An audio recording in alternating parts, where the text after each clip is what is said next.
And now we want to welcome to the show Dr. Stephen C. Walker. He's a nationally known mental health therapist and doctor, licensed clinical psychologist.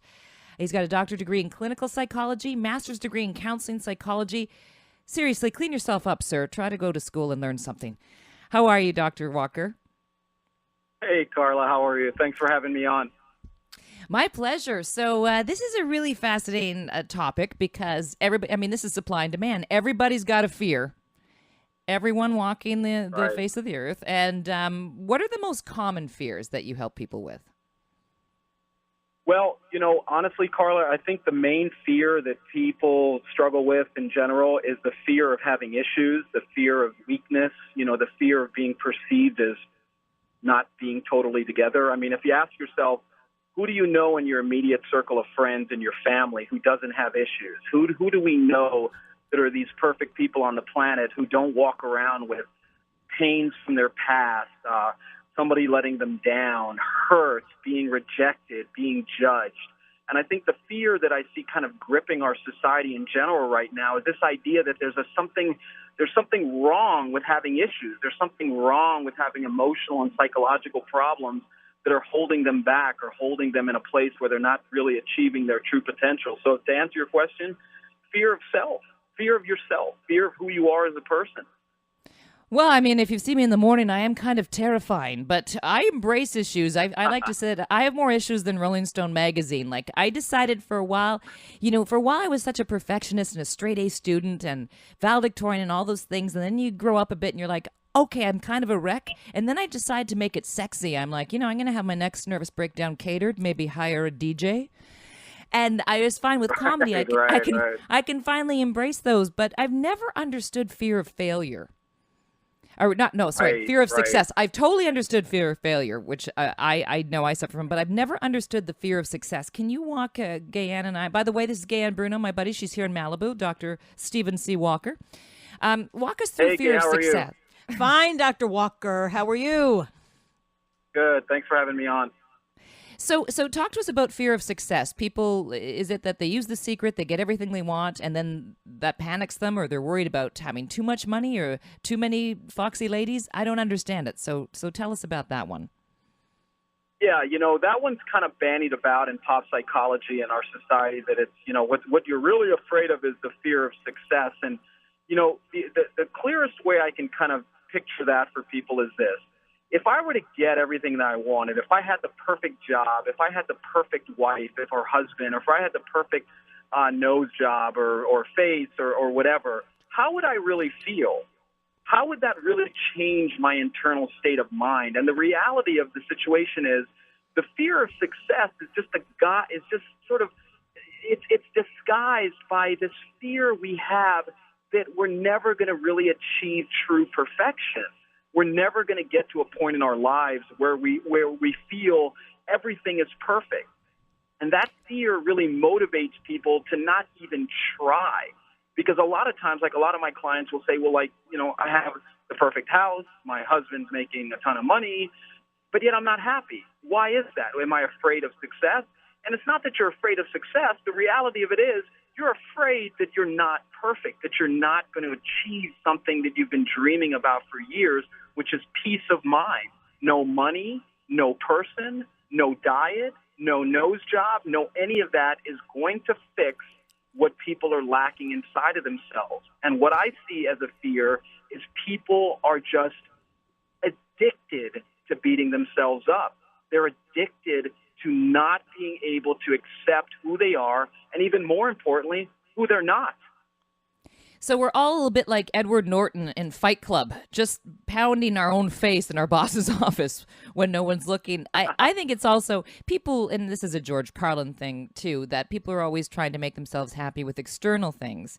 So it may just be that the people who say they're frightened of success or have a fear of success are just simply not really happy and they're not doing the inside work. So is there a simple way to overcome our fears? Like, let's talk about some more traditional ones. I don't know if you were around for the big flood in Toronto, but there was these monsoon conditions, Dr. Stephen, and some people were stuck in a GO train for 8 hours and it got flooded, and then a snake made its way onto the GO train. I'm like, okay, this couldn't get more horrifying if at the next stop a clown got on. Because those Right, those were right. those are a lot of people's fears: being trapped, snakes, and clowns, of course.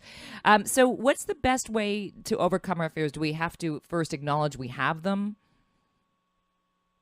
Right, absolutely. The first step is what I call the process of taking the okay pill. It's okay how I feel. It's okay that I have these fears.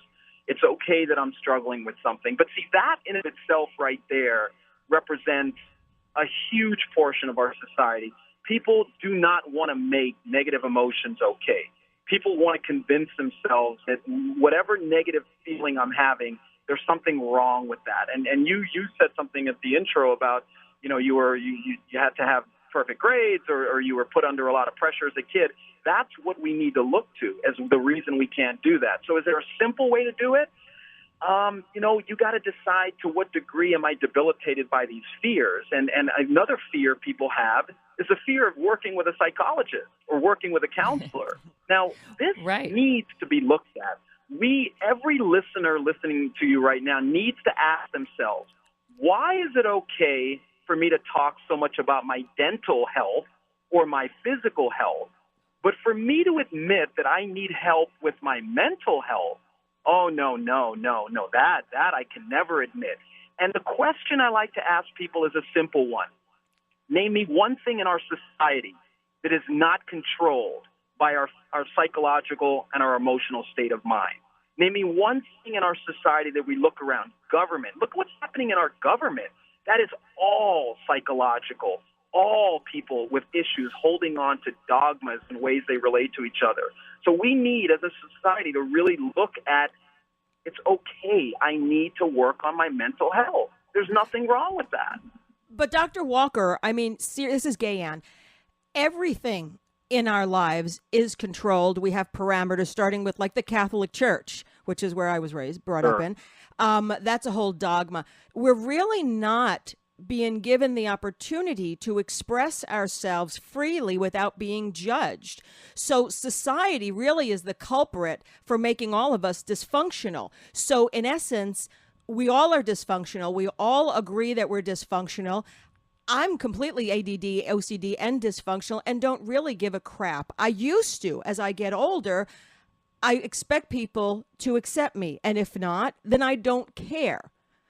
But I think with success, and I've been fortunate, and I'm knocking on wood because I am superstitious, is I do get everything I want. And it may not necessarily be the goal, but I'm happy that I moved toward it. My biggest fear is once you have success is the fear of not maintaining and the failure of it. Because then you have something to lose. Right. Exactly. Right. Absolutely. And I agree with you to a certain point, but I honestly, I don't believe that there is a society. I believe this is a myth we need to look at as a culture, and we need to really tease that apart. Where is society? Where is this thing we call society? Society is a combination of people with issues. That's what society is. And we hide behind this idea that society is judging us. Now, that's true to a certain extent. But what I find more so than ever in a lot of my clients is they're not questioning basic beliefs they have about the world around them. I would ask everyone listening to this program right now to ask themselves one thing. Why am I so afraid of being judged? Why am I so afraid of what other people are thinking about me? And I hear what you're saying when you say that I don't really care. But I would offer to you, you do care. You do care, but you've been maybe hurt or you've been let down, and you have developed an ability to cope with negative judgment by just saying, look, I don't care. It doesn't bother me. When in reality, if it didn't bother you, if you didn't care about being judged, you'd be in prison, because that's what prisons are filled with. Prisons are filled with people who've gotten to a point in their life, and trust me, I've worked in 5 prisons. What the common theme is, I don't care. I don't give a crap about what people think about me. That's why I can walk into somebody's house and blow them away or rape them. Most well-adjusted people like you guys do care, but we've been hurt, we've been let down, our trust has been violated, so we've developed an ability to say, you know what, I don't care. When in reality, you do care. You know you care. We all care. We need to care more. We just need to learn how to care in a healthy way. Sure, it's a defense mechanism. I mean, even the Pope said who am I to judge, which was one of the most ironic things. Well, that Right. is kind of your job, and that's what you guys have been doing for centuries, is mostly judging. So, and why is there still the taboo, do you think? And if somebody's listening to Speakeasy right now, by the way, that's what you're listening to on Canada Talk Show 167. I'm Carla Collins with Gay and Bruno in the studio here with me in Malibu, and Dr. Stephen C. Walker talking fears. When should someone seek professional treatment? Because it's one thing for me to leave the room, because I was telling Gan earlier in the program, I'm kind of scared when somebody opens a bottle of champagne. Not because I love champagne. What's not to love? I would bathe in it. I just worried I'm going to get hit with the top. So that's that's just a little baby fear.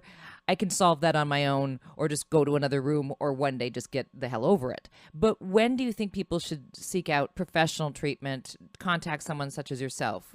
What's the barometer for that? Well, a great question. Let me ask you this, Carla. When do you go to the dentist? Do you only go to the dentist when you have a toothache? Yes. you asked the wrong person. No, I have fabulous teeth. I hear you. I feel you on that one. Trust me. Maybe that's not a good example. But you know what I'm saying? Preventative psychology is what everybody on this planet needs. We would have a completely different world if people were working on their issues more. One of the links